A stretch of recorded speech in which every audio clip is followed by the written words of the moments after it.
Shedeur winds up where? Shedeur's best landing spots in round one are 3 to the Giants, which, again, they've put in as much homework on him as any team on any player in this draft. The next logical landing spot, in my mind, based on what I know, is the Steelers at 21. That visit, by all accounts, went well. Shedeur was on the Insiders that night and was saying, hey, Mike Tomlin reminds me of my dad and their values and how they are. The Steelers need a quarterback. They're still waiting to hear from Aaron Rodgers. They can't set themselves back like they did 3 years ago when they drafted Kenny Pickett, and that flamed out. So, but they're in a position where potentially they could have their choice of the second quarterback in this draft. If it's not one of those two teams, then there's a decent chance somebody either needs to trade up, like the Giants back into one, maybe the Browns, although I don't know that I really see that being a spot, or else Shedeur may not go in the first round. It would be, a GM said this to me a few days ago, that if he were guessing just on basically the splits in his room, what he's heard, he said, I bet you half the teams in the league have Shedeur as the number 2 quarterback and half have Dart as the number 2 quarterback. So there's a realistic chance, too, that Jackson Dart could end up being the second quarterback off the board here. Shedeur, it's not that, there's not like for him in the league. But I had another GM just say to me, you're probably not going to find a consensus on him 100% in any building. So do you like him? Why is that? Why is that? It's a combination of different things. Give me it. Start with just the physical traits. Okay, you're looking for, there's one quarterback in this draft who, based on all the coaches, all the scouts, I published 12,000 words on this on NFL.com last night. There's one guy who profiles as a starting quarterback in the NFL, and that's Cam Ward. Would he have been the number 1 pick last year? No. But he's definitely in that mix of like a guy who you think this guy could be a starter. Everybody else, Shedeur, Dart, Milroe, Tyler Shuck, you get back and forth on all those guys. With Shedeur, it has to do with the physical traits. Now, he's really accurate. He's really tough. People really like that about him. He's got, as many wow throws on tape as anybody you're going to find. But he's not the biggest guy, does not have the biggest arm, and does not have the elite athletic traits, which when you play like he does and go through his highlight reel, there's times he's getting the ball out on time, catch it, throw a goal ball.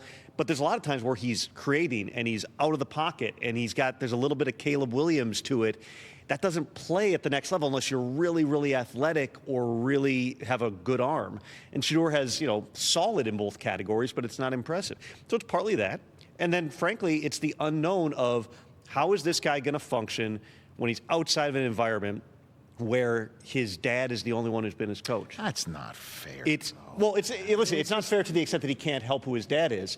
But think about this, Rich. That his success is because of his dad. I mean, obviously, no. That he wouldn't have been.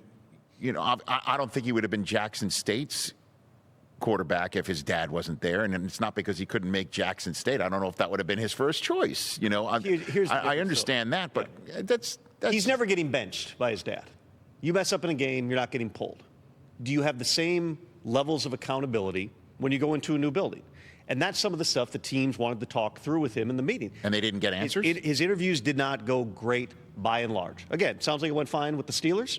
That's certainly a possibility. The Giants have had a number of different touch points with him.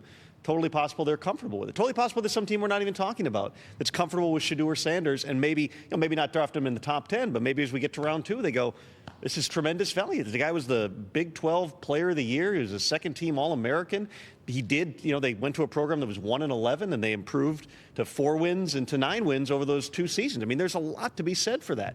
But if you have a guy coming in who is probably going to need to adjust his play style and might need time to do that, and then you're also trying to figure out what's the projection for how he's going to fit into the culture, what type of culture shock is he in for, that just leads to more unknowns. And that's why it's a complicated, it's a polarizing evaluation. Again, there are some people who are much higher on Shedeur the player than others.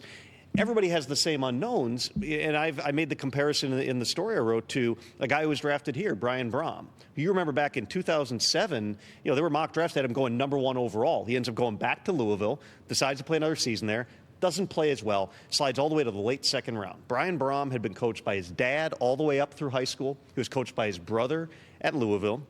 He had was in a position where the Packers, as it was explained to me at the time, they made a calculated bet that, hey, when he gets outside of that environment of only being coached by his family members, he's going to spread his wings and fly.